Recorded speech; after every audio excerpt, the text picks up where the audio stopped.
ओम श्री शक्ति नमः। ओम श्री शक्ति नमः। ओम श्री शक्ति नमः।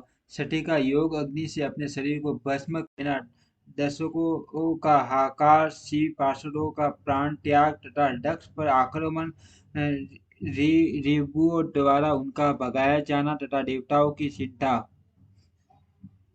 ब्रह्मा जी कहते हैं, नारद मौन हुई सती देवी अपने पति का सादर स्मरण करके शांत चित हो सहसा उत्तर दिशा में भूमि पर बैठ गई। उन्होंने विधि पूर्वक जल का आचमन करके वस्त्र ओढ़ लिया और पवित्र भाव से आंखें मूंदकर पति का चिंतन करते हुए भी वे योग मार्ग में स्थित हो गई। उन्होंने आसन को स्थिर कर प्राणायाम प्राणायाम द्वारा प्राण और अपमान को एक रूप करके नाभि के चक्र में स्थित किया। फिर उड़ान वायु को बलपूर्वक नाभि चक्र से ऊपर उठाकर बुद्धि के साथ हृदय में स्थापित किया। तत्पश्चात शंकर की प्राण वल्लभा अनिंदित सती उस हृदय स्थित वायु को कंठ मार्ग से प्रकृतियों के बीच में ले गई। इस प्रकार दक्ष पर कुपित हो सहसा अपने शरीर को त्यागने की इच्छा से सती सती ने अपने संपूर्ण अंगों में योग मार्ग के अनुसार वायु और अग्नि की धारणा की। तदंतर अपने पति के शरणार्थ बिंदु का चिंतन करते हुई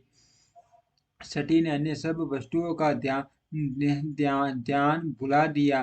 उनका चित्त योग मार्ग में स्थित हो गया था, इसीलिए वहां उन्हें पति के शरणों के अतिरिक्त और कुछ नहीं दिखाई दिया। मुनिश्रेष्ठ सती का निष्पाप शरीर तत्काल गिरा और उनकी इच्छा के अनुसार योग अग्नि से जलकर उसी क्षण भस्म हो गया। उस समय वहां आए हुए देवता आदि ने सब जब ये घटना देखी तब वे बड़े जोर से हाहाकार करने लगे। उनका वह मान अद्भुत विचित्र एवं भयंकर हाहाकार आकाश में और पृथ्वी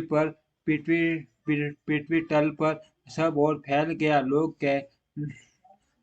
लोग कह रहे थे कि हाय मान देवता भगवान शंकर की परम प्रेयसी सती देवी ने किस दुष्ट के दुर्व्यवहार से कुपित हो अपने प्राण त्याग दिया। ओ ब्रह्मा जी के पुत्र इस दक्ष की बड़ी भारी दुष्टता तो देखो। सारा सरासर जगत जिसकी संतान है वो उसी की पुत्री मनस्विनी देव छठी देवी जो सदा ही मान पाने के योग्य थी, उसके द्वारा ऐसी निरादृत हुई कि प्राणों से ही हाथ धो बैठी। भगवान वृषभ ध्वज की प्रिया सती सदा सभी सत पुरुषों के द्वारा निरंतर सम्मान पाने की अधिकारिणी थे। वास्तव में उसका हृदय बड़ा ही असहिष्णु है। वह प्रजापति दक्ष ब्राह्मण द्रोही है, इसीलिए सारे संसार में उसे मान अपयश प्राप्त होगा। उसकी अपनी ही पुत्री उसी के अपराध से जब प्राण त्याग करने को उद्यत हो गए, तब भी उस मान नरक भोगी शंकर द्रोही ने उसे रोका तक नहीं। नहीं नहीं जिस समय सब ऐसा कह रहे थे, उसी समय शिव जी के पार्षद सती का यह अद्भुत प्राण त्याग देख तुरंत ही क्रोध पूर्वक अस्त्र शस्त्र ले दक्ष को मारने के लिए उठ खड़े हुए। यज्ञ मंडप के द्वार पर खड़े हुए वे भगवान शंकर के समस्त 60,000 पार्षद, जो बड़े भारी बलवान थे, अत्यंत दोष से भर गए और हमें धिक्कार है ऐसा कहते हुए भगवान शंकर के गणों के वे सभी वीर युद्धपति बारंबार उच्च स्वर से हाहाकार करने लगे।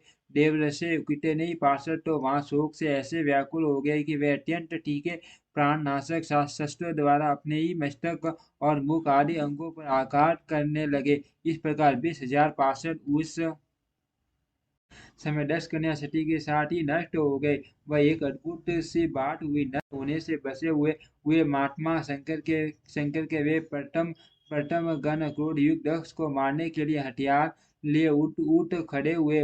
उन्हें उन आक्रमणकारी पार्षदों का वेग देखकर भगवान भृगु ने यज्ञ में विघ्न डालने वालों का नाश करने के लिए नियत अपटा असुरा रक्षांसी वेद वेद विशद इस यजु मंत्र से दक्षिणा अग्नि में आहुति दी। भृगु की आहुति देते ही यज्ञ कूट में रिबु नामक षष्ठ मान देवता, जो बड़े प्रबल जो बड़े प्रबल वीर थे वहां प्रकट हो गए। मुनिवर उन सबके हाथ हाथ में जलती हुई लकड़ियां थी। उनके साथ पट्टम गणों का अत्यंत विकट विकट युद्ध हुआ, जो सुनने वालों के भी रोंगटे खड़े कर देने वाला था। उन उन ब्रह्म तेज से संपन्न महावीर रिपुओं की सब ओर से ऐसी मार पड़ी, जिससे पट्टम गण बिना अधिक प्रयास के ही भाग खड़े हुए। इस प्रकार उन देवताओं ने उन शिव गणों को तुरंत मार भगाया। ये अद्भुत सी घटना भगवान शिव की शक्तिमती इच्छा से ही हुई। माँ शक्तिमती इच्छा से ही हुई। वह वह सब देखकर ऋषि इंद्रादि देवता मरुदगण विश्व विश्व विश्वे देव अश्विनी कुमार और लोकपाल चुप ही रहे। कोई कोई सब ओर से आ आकर वहां भगवान विष्णु से प्रार्थना करते थे कि किसी तरह विघ्न टल जाए। वे उड विघ्न गण हो बार बार विघ्न निवारण के लिए आपस में सलाह करने लगे। पट्टम गणों के नाश होने और भगाए जाने जाने से जो भावी परिणाम होने वाला था, उसका भलीभांति विचार करके उत्तम उत्तम बुद्धि वाले श्री विष्णु आदि देवता अत्यंत उद्विग्न हो उठे थे। मुने इस प्रकार दुरात्मा शंकर ड्रोई ब्रह्म बंधु दस के यज्ञ में उस समय बड़ा भारी विघ्न उपस्थित हो गया। ओम श्री शक्ति नमः। ओम श्री शक्ति नमः। ओम श्री शक्ति नमः।